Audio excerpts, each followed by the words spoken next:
Who do you think is going to win on Saturday at UFC 317 between Ilia and Charles Oliveira? It's good questions. It depends, man. Who can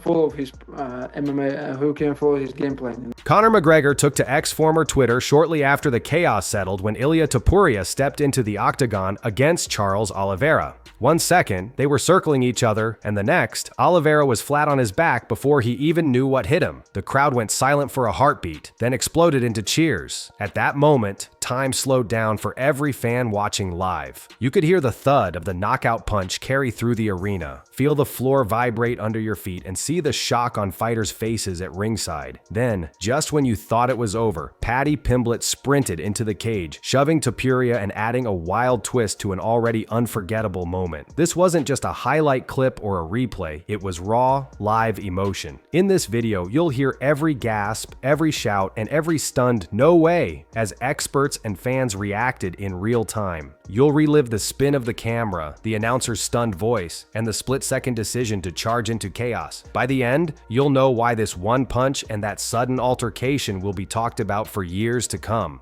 No, Ilia, a Spanish-Georgian lad. He's not bad. He's a boxing-heavy style. He would certainly lend well in bare knuckle fighting championship. I'd slap him around. He's too small. I'm a big lad compared to Ilia, but he's not bad. He's a current UFC world champion. I'd be King Kong if you're asking me. Make no mistake about it now. This is a viable. Conor McGregor's reaction was pure Conor. He began by congratulating Topuria on winning the belt he once held, writing, "Congrats on winning my old titles, Ilia." Then, true to his playful trash talk style, he joked that Ilia should rest his balls on Paddy's head too. Haha, fair play. Even in celebration, he couldn't resist stirring the pot. McGregor praised the lightweight main event as a good LW scrap, saying it was one of the best fights he'd seen lately. He wondered aloud if the UFC was truly back or if something was still missing, but acknowledged that 3 knockouts in a row is very good, and no one can deny the knockout. He showed respect for Oliveira too, noting that it was unlucky to Charles also, and reminding fans that styles make fights. Then, in classic Conor fashion, he wrapped up with a big salute. "You are a tremendous and legendary UFC fighter. Rest up." His message came across as both congratulatory and competitive, highlighting the respect between fighters even amid fiery banter. By mixing humor, praise, and a touch of challenge, McGregor's post added another layer of drama to a night that MMA fans won't soon forget. Yeah, I was having a lot of fun. I love my job.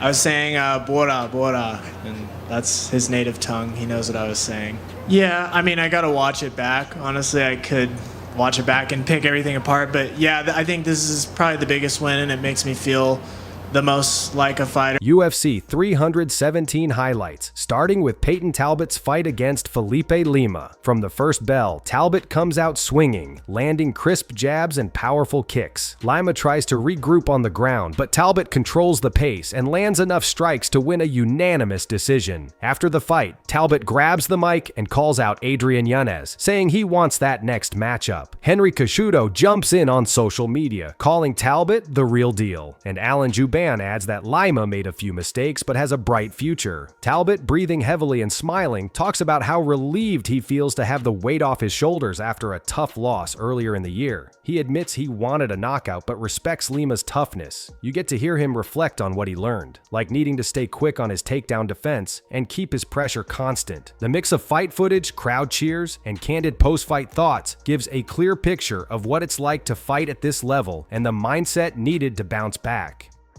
You know, if you think about it, as far as lows, like the lows of the lows and the highs of the highs, yeah. No one's gonna, you can't really say anybody's had worse than Mike.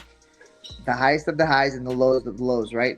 Mm-hmm. And because of that, then it's Benil Darish's turn under the spotlight. Darish faces Renato Moano and sticks to his game plan of securing takedowns early. In round 2, he finally executes it perfectly, dragging Moano to the mat and wearing him down until the judges award a unanimous decision. You hear Islam Makhachev praise Darish's performance, and Gilbert Burns calls him a cool guy who deserves credit. Darish himself is calm and thoughtful as he talks about how he got too comfortable striking in the first round and paid the price when Moano landed a big punch.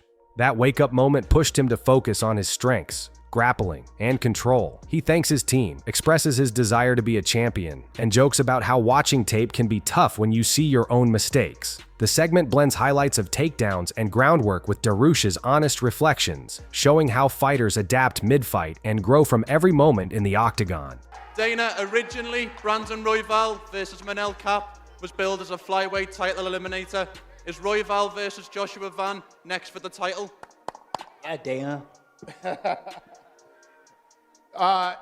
The guy just asked him, you feel like you're the most disrespected fighter in the UFC. I guess I got to say yes to that question then, yes. That's what the fuck we're talking. The video then highlights an instant classic in the flyweight division, Joshua Van versus Brandon Royval. Van comes in with confidence after a big TKO win at UFC 316, and Royval brings relentless pressure. They trade strikes and grappling attempts back and forth, each landing hard shots and near submissions. In the end, Van's technique and timing win the day with a unanimous decision. You hear Anthony Pettis describe it as an instant classic, while Terry McKinney calls it fight of the year. Chris Weidman marvels at Van's skill at just 23 years old. Van himself admits he thought he'd get the finish but learned that respect and caution go hand in hand with confidence. He jokes about his mentor teasing him for getting caught by big punches and credits his faith for keeping him calm. The footage of their back and forth exchange, punctuated by crowd roars and slow motion replays of signature fists, makes this more than a recap. It's a lesson in heart, skill, and the surprises that keep fans on the edge of their seats. Last 2 years I worked so hard. I bring in my family to US. I start my camping in America Top Team. I leave everything I have. My mom take care of me and my two brothers alone, you know. Now, Dad, you proud of... Next comes Alessandro Pantoya's fourth straight title defense. In the third round, after a battle of strikes and takedown attempts, Pantoya locks in a rear naked choke on Kayakar of France. As soon as Kayakar's arm taps the mat, the referee steps in, and Pantoya raises his arm in victory. Then, as if to punctuate his dominance, Joshua Van storms into the cage for a face-off that sends tension through the arena. Dana White sums it up with a simple #still on social media, and Gilbert Burns calls Pantoya a monster. Mayhem Miller tells viewers Pantoya is better than the rest of the division, and Henry Cejudo predicts that after handling Van, Pantoya could chase another title at bantamweight. The combination of Pantoya's calm confidence, the crackle of the crowd, and that unexpected stare down makes this segment feel like more than a highlight. It feels like a passing of the torch and a preview of the next big rivalry in the UFC. Ilia Topuria fighting Islam Makhachev, or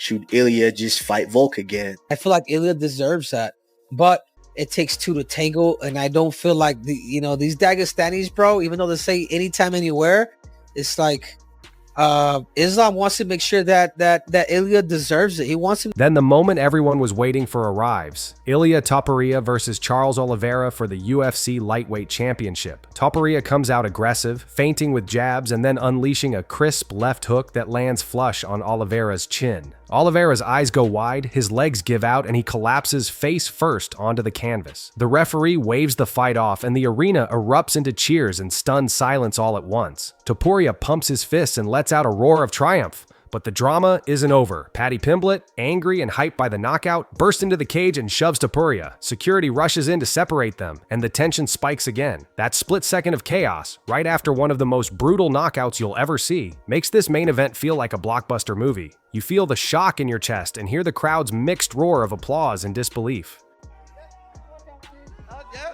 Well done, lad. Look at me. Look at me. That was a heavy knockout. I give you that respect. But you will never knock me out. I'm going to submit you. Knock me out. You live.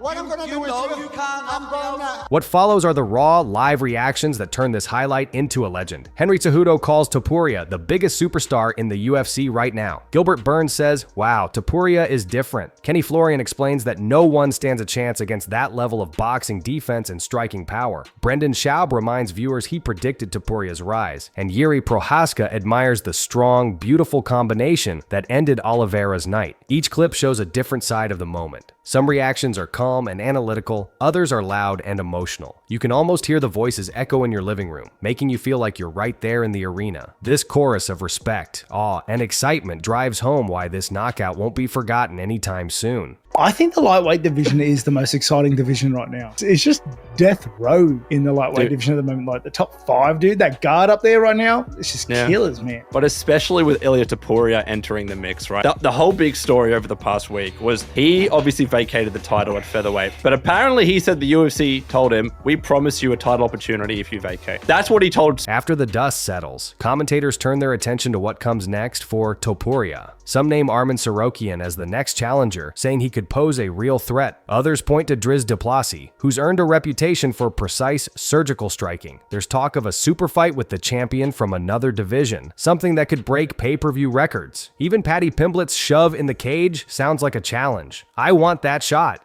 The video lays out each potential matchup with quick clips and excited speculation. It feels like you're standing at the edge of a cliff, looking out at a horizon of dream fights and record-setting events. By the end, you're itching to mark your calendar and grab tickets, counting down the days until the next big chapter in the lightweight division. The first jokes that Joe Rogan needs to fight the Liver King in baby oil jiu-jitsu. The second reflects on needing a friend, not a dad. And the third says, if the sun comes up in the morning or the moon at night, it wouldn't surprise them. An oddly poetic line that makes everyone smile. Subscribe, hit the bell icon, and stay tuned for daily MMA news. A quick on-screen link points to yesterday's news update, and just like that, you're left buzzing with excitement. Thrilled to be part of the MMA community and ready for whatever comes next.